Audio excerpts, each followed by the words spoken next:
เกษตรกรจะอยู่ได้อย่างไรเมื่อต้นทุนสูงทางรอดของการทำเกษตรค่ะพี่น้องคะสวัสดีพี่น้องที่รักทุกท่านนะคะประจอยเกษตรฮัจจีในคลิปนี้นำพาพี่น้องมาสู่การทำสวนนะคะเพราะว่าการทำสวนนี่ก็คือการทำอาชีพอีกอาชีพหนึ่งก็คือการทำสวนเมื่อต้นทุนสูงเฮาปลูกข้าวโพดเลี้ยงสัตว์ปลูกมันสำปะหลังแบบเนี้ย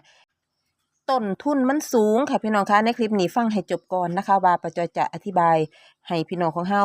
หันหน้าเข้ามาปลูกอันใดแน่เนาะอันนี้เป็นการเสนอให้พี่น้องของเฮามาชมกันแล้วก็เป็นแนวทางเพื่อที่บางคนที่ลงทุนปลูกมันสำปะหลังปลูกข้าวโพดเราต้นทุนมันสูงก็หันมาปลูกแบบนี้เพื่อความอยู่รอดเนาะพี่น้องบางคนก็มีหนี้มีสินหนี้งวดรถบ้างหนี้เมืองไทยบ้างก็คือป้าจอยนี่ก็เป็นหนี้เมืองไทยอยู่นะคะพี่น้องและที่นี่เงินม่วนที่เฮาปลูกมันไปปลูกข้าวโพดไปบ่ทันใช้ค่ะพี่น้องเฮาต้องหาเหลือพื้นที่เก็บพื้นที่ไว้จักประมาณ2 ไร่ปลูกพืชอายุสั้นปลูกพืชผักสวนครัวแบบที่ป้าจอยได้ลงคลิปให้พี่น้องของเฮาได้รับรู้กันมีมากมายหลายอย่างที่พร้อมที่จะปลูกกันเนาะพี่น้องมีบักเขือบักพริกบักเต้าบักแตงบักทั่วหลายอย่างค่ะพี่น้องก็เลยนำภาพสวยๆมาให้พี่น้องของเฮาได้เบิ่งได้แย่งกันนะคะการปลูกพืชผักสวนครัวบ่แม่นเรื่องง่ายเด้พี่น้องบางครั้งก็ลองผิดลองถูกลงทุนขาดทุนไปก็มีได้กำไรไปก็มีแต่ส่วนมากเฮาปลูกบ่หลายอย่างละเล็กอย่างละน้อยแล้วนำไปขายเองแบบนี้เลยนะพี่น้องกำละ10 บาทขายนำตลาดนัดหรือไปเลาะขายนำหมู่บ้านของเฮาแต่เทคนิคของป้าจอยเนี่ยเก็บของมามื้อนี้เก็บของมาตอนเย็นมื้อเช้าไปเลาะขายนำบ้านเฮาขายดีเด้พี่น้องได้เงินสดพร้อมถ้าเฮาส่งพ่อค้าคนกลางเนี่ยมันจะบ่ได้แบบนี้เลยนะพี่น้องถ้าเกิดอาชีพพ่อค้าคนกลางนี่ปลูกแตงต้องปลูกหลายปลูกถั่วต้องปลูกหลายแต่ว่าพืชผักสวนครัวเฮาแบบนี้เฮาบ่จำเป็นต้องปลูกหลายเฮาปลูกอย่างละเล็กอย่างละน้อยนำไปขายหลายอย่างนำไปขายได้เช้าละ1,000 บาทก็มีนะพี่น้องอันนี้คือมาบอกมากล่าวพี่น้องของเฮาหาเทื่อเพิ่นมีความมักอยากปลูกคือป้าจอยเนาะพี่น้องก็เลยแนะนำกันไปมีอันใดดีๆก็แนะนำกันไปเฮ็ดถุงละ20ถุงละ10 บาทถุงละ20ซุมื้อนี้มันหาเงินยากนะพี่น้องบางคนเงินน้อยเฮาก็เฮ็ดตามเงินเพิ่นนะคะมีหลากหลายอย่างที่เฮาปลูกได้อย่างผักบุ้งตัวนี้เฮาก็ปลูกได้คือกันปลูกส่งร้านที่เป็นเนื้อย่างนี่ก็ได้คือกันขายเองก็ได้นะพี่น้องแต่ว่าผักบุ้งนี่ถ้าเกิดเฮาปลูกหลายเฮาก็ขายขึ้นโลดก็ได้คือกันแต่ว่าทุกอย่างป้าจอยอยากจะแนะนำให้ปลูกเองกินเองเฮาจังสิบ่ได้ซื้ออันนี้ก็ลดต้นทุนของเฮาคือกันนะพี่น้องทุกมื้อนี่ตั้งแต่ราคาน้ำมันสูงขึ้นเนี่ยพี่น้องของเฮาอยู่ยากอยู่โดยเฉพาะเกษตรกรอันใดก็ขึ้นหมดซุอย่างซุแนวการดำรงชีวิตก็ขึ้นไปนำกันนะพี่น้องขึ้นตั้งแต่ค่าน้ำพี่ล่ะเป็นต้นไปน้ำแต่ก่อนเพิ่นส่งเฮาขวดละ10 บาทมาส่งกลับบ้านเนาะขวดใหญ่ๆน่ะตอนนี้ขึ้นมาอยู่ที่13 บาทแล้วนะคะก็ขึ้นเบิดซุอย่างค่ะพี่น้องบ่ว่าจะเป็นอันใดก็แล้วแต่เพราะฉะนั้นเฮาต้องหันหมุนเวียนการปลูกพืชผักสวนครัวหมุนให้ทันโลกเขานะปลูกกินเองเหลือกินเฮาก็ขายมื้อละ100 200ก็ถือว่าได้คิดว่าได้เงินเก็บหวังว่าเฮาปลูกแบบนี้ไปก่อนแล้วก็พอเฮาได้เงินกำไรจากการปลูกมันปลูกข้าวโพดเลี้ยงสัตว์แล้วก็กรีดยางพาราเงินจำนวนนั้นเฮาเก็บใส่หนี้ใส่สินไปชีวิตเฮาก็จะสดใสรุ่งเรืองไปนะพี่น้องถึงแม้ว่าการปลูกพืชผักสวนครัวมันเป็นอาชีพที่ได้ทุกวันแต่ได้วันละเล็กวันละน้อยก็ยังดีกว่ารอท่าเอาเงินก่อนที่อยู่ในสวนของเฮาก็คือพวกปลูกมันนี่แหละบ่ฮู้ว่าราคามันเฮาจะเป็นแบบใดเนาะแต่ละปีเนี่ยราคามันตกต่ำเด้พี่น้องปีหน้าก็บ่ฮู้ว่าจะเป็นแบบใดเฮาก็หันมาปลูกพืชผักสวนครัวแบบนี้ล่ะมันเป็นพืชอายุสั้นโดยเฉพาะสะระแหน่นี่นะพี่น้องปลูกลงไปเก็บได้ตลอดทั้งปีตัดออกไปก็เก็บตัดออกไปก็เก็บต่อได้เลยนะมีหมดทุกอย่างทุกแนวซุมื้อนี้บ่แม่นขายบ่ดีเด้พี่น้องทุกสิ่งทุกอย่างคนเฮาต้องซื้อกินพืชผักในสวนในหัวในสวนของเฮาเนี่ย10 บาทกำน้อยๆหนึ่งเด้พี่น้องรู้สึกว่ามันเป็นทางรอดของการทำสวนการทำเกษตรเฮาต้องปรับตัวให้ทันกับสถานการณ์โลกของเฮานะโลกของเฮาพาการใช้ชีวิตโดยที่ต้นทุนสูงค่าครองชีพแพง สมัยตะกี้บ้านนอกบ้านนาเฮาค่าครองชีพบ่แพงเด้พี่น้องบ่ได้ซื้ออยากซื้อกินแบบนี้มีแต่ปลูกกินเองแล้วที่นี่การปลูกกินเองมันก็ต้องมีการกำจัดแมลงมันเยอะเนาะพี่น้องอันใดก็ได้ขายได้เสมอเพราะว่าคนเฮาบ่ปลูกกันผู้ใดที่รักการปลูกต้องปลูกกินเองนำเหลือกินเองเฮาก็ขายแบบนี้นะพี่น้อง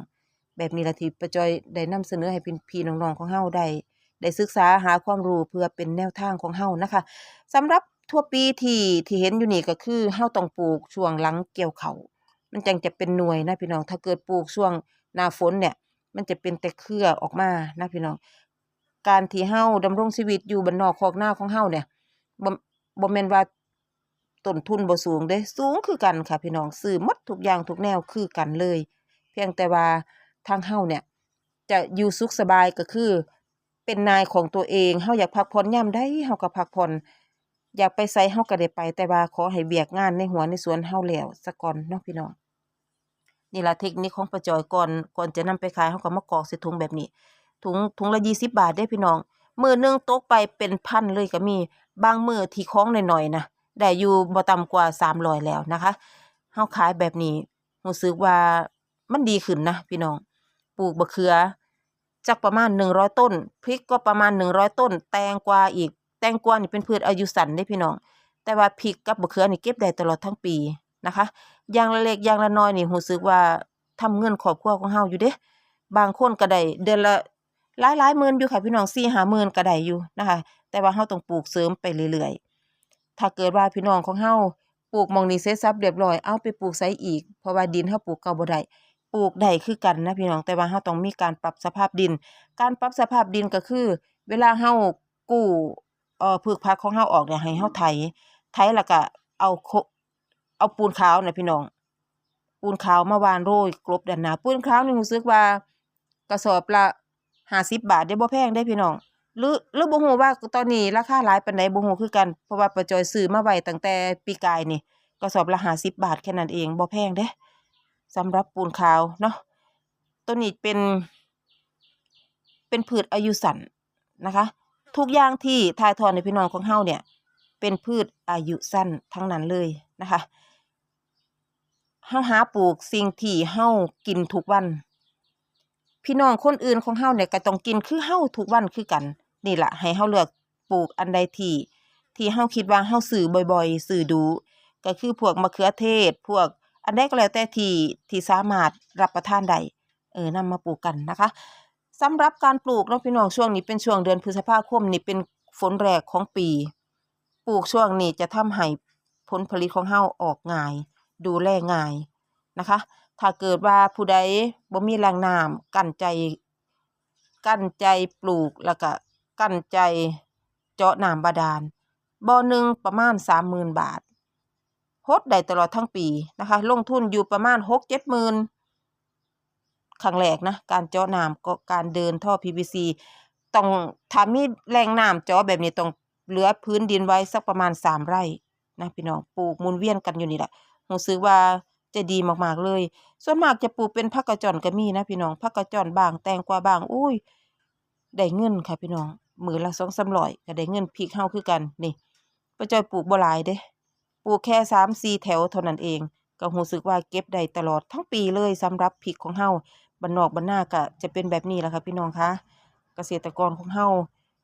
รายได้ของเฮาก็น้อยแต่ค่าใช้จ่ายหลายเสียเหลือเกินปุ๋ยตอนนี้ปุ๋ยยูเรียกระสอบละ1,300 1,400แล้วอันใดก็ขึ้นหมดทุกอย่างทุกแนวนายทุนขึ้นก็ต้องขึ้นแล้วของเฮาขายนี่ก็ต้องตะเกียกตะกายขายออกไปขายแพงคือเขาบ่ได้เด้บัดนี้ต้องขายถูกจังได้ขายแพงบ่ได้ขายเด้พี่น้อง